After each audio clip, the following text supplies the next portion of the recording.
یہ جو کتابیں رات رات بھر پڑھتے بیٹھتے نا، یہ 300 سوکنوں سے زیادہ مجھ پر بوجھ پڑتی ہیں. ایک بھی نہیں لایا نا تو یہ 300 سوکنے مجھ پر ہے نا، یہ جو کتابیں پڑھتے ہیں یہ ہے. اور ایک آخری بات، بیوی کی اذیت پہ صبر انسان کو کہاں تک پہنچاتا ہے. کاش کہ میرے بھائی صبر سیکھ لیں، صبر سیکھ لیں، صبر سیکھ لیں. ایک روایت دل کے کانوں سے سنو جو مجھے بہت پسند ہے. سلسلہ رفاعیہ کے عظیم بزرگ سیدی احمد کبیر رفاعی، ان کے کسی مرید نے خواب دیکھا کہ میرے پیر مقام صدیقیت پہ فائز ہو گئے. اور مقام صدیقیت کیا ہے؟ یہ ولایت کا آخری درجہ ہے. نبوت اور صدیقیت کے بیچ میں کوئی اور فاصلہ نہیں ہے، یعنی بیچ میں صدیقیت اور نبوت کے بیچ میں اور کوئی مقام نہیں ہے. یہ نبوت اور صدیقیت کے بیچ میں کوئی اور درجہ نہیں ہے. نبوت ہے پھر صدیقیت ہے. اسی لیے نبی نے اپنے مصلی پر شہیدوں کو کھڑا نہیں کیا، نبی نے اپنے مصلی پہ کھڑا کیا، اس کو کھڑا کیا جس کو رسول اللہ صدیق کہتے بھی تھے اور صدیق کہلواتے بھی تھے. حضور نے اپنے مصلی پر اپنے بعد صدیق کو کھڑا کیا نا. حضور محدث اعظم کے چوچوی کا بہت خوبصورت شعر ہے، مرتبہ حضرت صدیق کا یہ ہے سید، ہر فضیلت کے وہ جامع ہیں نبوت کے سوا. صدیق اور نبی کے درمیان بیچ میں کوئی درجہ نہیں ہے. جب مرید نے خواب دیکھا میرے پیر صدیقیت کے مرتبے پہ فائز ہو گئے، لیکن وہ مرید تھا بھائی، پیر کے سامنے خواب بیان کرنے کی بھی ہمت نہیں ہوئی کہ میں خواب بیان کر دوں. کیا ادب کرتے تھے لوگ، کیا ادب کرتے تھے لوگ. اللہ اکبر، اللہ اکبر. یہ ادب تھا بزرگوں کا. اور یاد رکھنا، جو جتنا ادب کرے اللہ اس کو اتنا نوازتا ہے. مانگنے سے اتنا نہیں ملتا جتنا ادب سے ملتا ہے. مرید نے خواب بیان نہیں کیا. ایک دن خانقاہ میں مرشد کی زیارت کے لیے گئے تو مرید نے کیا دیکھا کہ پیرانی اماں مرشد کے ساتھ کچھ بدتمیزی کر رہی ہے. تو مرید کھڑا ہو گیا، اور جب پیرانی اماں بدتمیزی کر کے چلی گئی تو دیکھا کہ مرشد کی گردن خونا خون ہے، لہو لہان ہے. تو آیا اور آنے کے بعد کہنے لگا حضور یہ کس نے کیا؟ کسی نے کیا، لیکن کہا میں نے پہچانا کہ وہ پیرانی اماں تھی ہماری، وہی تھی نا. مرشد نے کہا ہاں وہی تھی. کہا حضرت اس کو طلاق دیجئے، ایسی عورت آپ کے حرم میں نہیں رہنا چاہیے، ہم مرید برداشت نہیں کر سکتے. تو مرشد نے مسکرا کے کہا او میرے معتقد، محسنوں کو طلاق نہیں دیا جاتا، وہ میری محسنہ ہے محسنہ. کہا حضور یہ گردن پھوڑنے والی زخمی کرنے والی کب سے محسنہ ہو گئی؟ تو فرمایا جو تو نے خواب دیکھا تھا نا کہ میں مقام صدیقیت پہ فائز ہو گیا، وہ نفل نماز روزے کی وجہ سے مرتبہ نہیں ملا، اسی کی اذیتوں پہ صبر کرتا ہوں تو اللہ نے مجھے مقام صدیقیت عطا فرما دیا. اس لیے بھائیو شادی کے بعد بھی اللہ سے ڈرتے رہو، بیوی کے ساتھ اس نے سلوک کرتے رہو. پہلے پاک دامنی کرو، شادی کرتے وقت شریعت کی حدودوں کا خیال کرو، اور اس کے بعد شادی کے بعد بیوی کے حقوق ادا کرو. باتیں بہت سی ہے لیکن بس اسی پہ بات پوری ہوتی ہے. اللہ ہم سب کو عمل کی توفیق دے. گفتگو کے درمیان اگر کوئی غلطی لغزش خطا ہو گئی تو اللہ تعالیٰ معاف کر دے. استغفر اللہ ربی من کل ذنب واتوب الیہ وما علینا الا البلاغ. السلام علیکم ورحمۃ اللہ وبرکاتہ.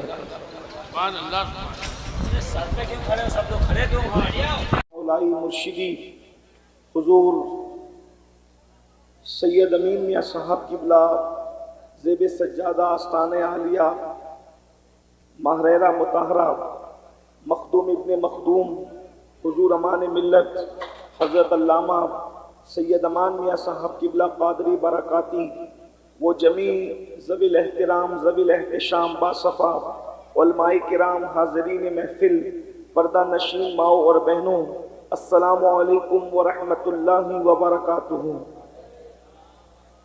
انتہائی احترام و عقیدت کے ساتھ اپنے اور ساری کائنات کے مرکز عقیدت انیس بے کساں چارہ ساز درد مندہ، ہم غریبوں کے غم گسار، ہم فقیروں کی سرور، شہر یار ارم تاجدار حرم نوبہار شفاعت، شب اسرا کے دولہا نوشے بزم جنت، دانائے سبل مولائے کل ختم الرسل، خسرویں خوباں سیاح لامکاں وجہ کن فکام در اللہ المکنون سر اللہ المخزون عالم ما کانا وما یکون آب و گل انبیاء جان و دل اصفیاء مطلع ہر سعادت مقطع ہر سیادت خلاصہ کائنات فخر موجودات حضور احمد مجتبی محمد مصطفیٰ ارواحنا فدا صلی اللہ تعالی علیہ وآلہ وصحبہ وبارک وسلم کی بارگاہ بے کس پناہ میں جس طریقے سے پڑھاؤں سب مل کر بلند آواز سے میرے ساتھ پڑھ لیں الصلاۃ والسلام علیک یا رسول اللہ، الصلاۃ والسلام علیک یا نبی اللہ، الصلاۃ والسلام علیک یا حبیب اللہ، وعلى آلك وأصحابك يا نور اللہ صلی اللہ تعالی علیہ وسلم۔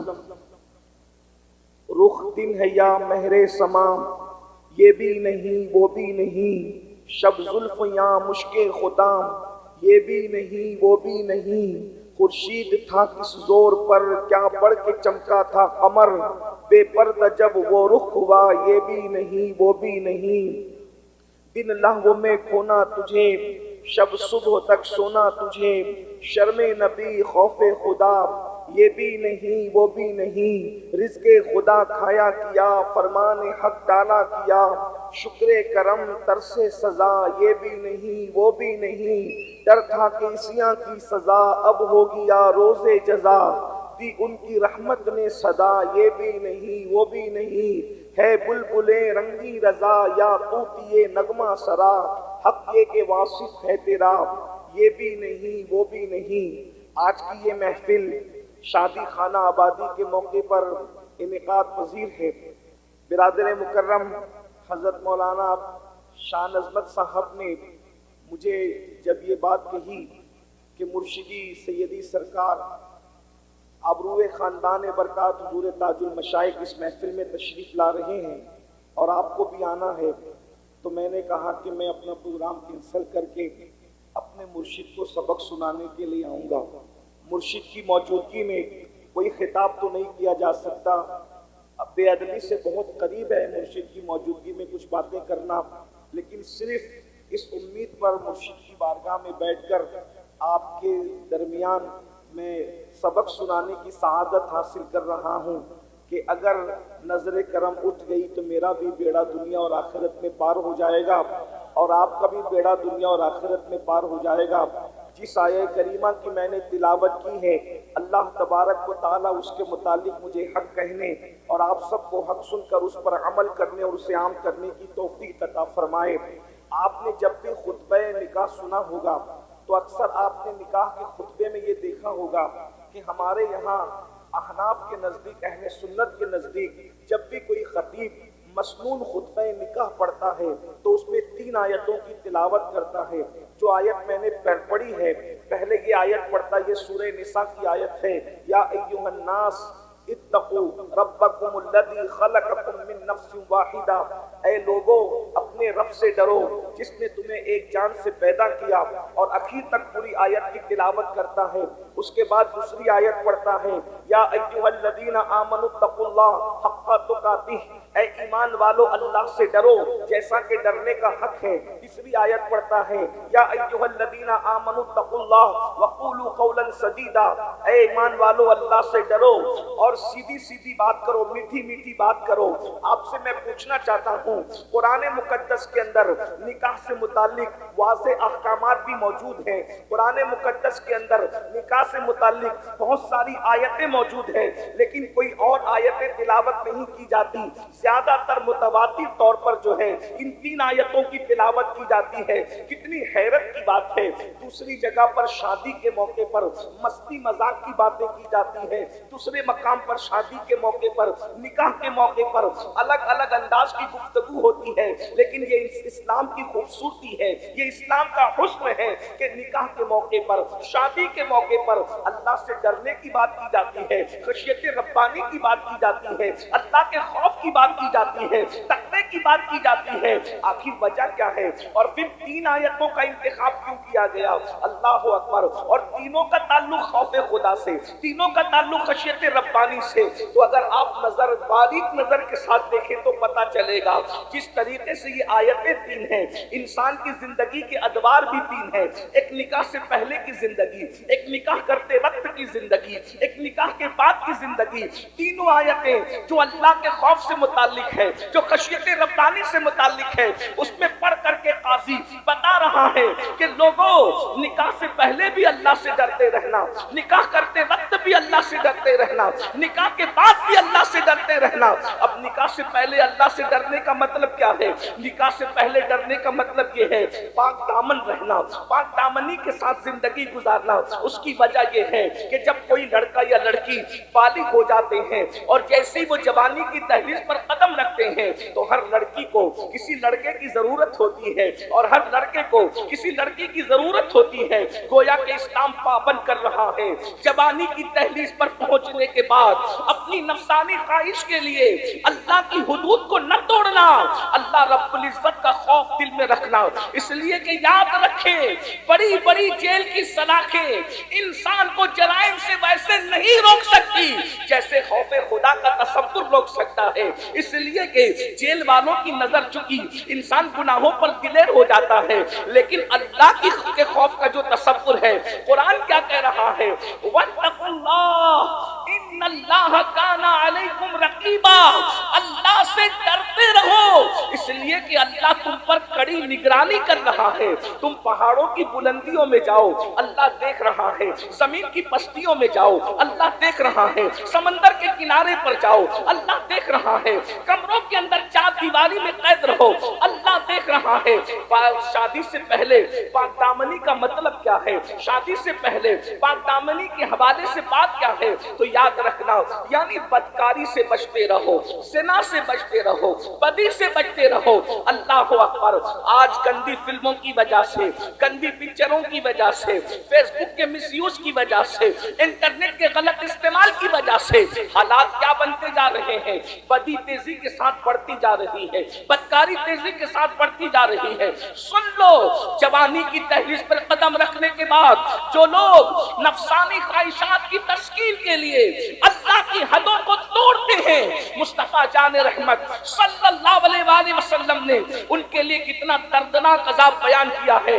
یاد رکھنا، اللہ کے حبیب صلی اللہ علیہ وآلہ وسلم نے قیامت کے وقوع سے پہلے اللہ کے حبیب نے عذاب کی تفصیل ایسے کھول کھول کر کے بیان کر دی، اگر انسان پڑھ لے یا سن لے اس کا کلیجہ کانپ جاتا ہے۔ اللہ کا عذاب وہ ہے جس کو برداشت کرنے کی کسی میں طاقت نہیں ہے۔ خدا اگر اپنے عذاب کو کسی پہاڑ پر نازل کرے تو پہاڑ بھی خدا کے عذاب کو اٹھا نہیں سکتا۔ قرآن کہتا ہے ان بطش ربک لشدید، تیرے رب کی پکڑ بڑی سخت ہے۔ اللہ کے بندوں، میری قوم کے جوانوں، جوانی کے رنگ میں، جوانی کی طاقت میں ڈوب کر خدا کے غضب کو کبھی چیلنج مت کرنا۔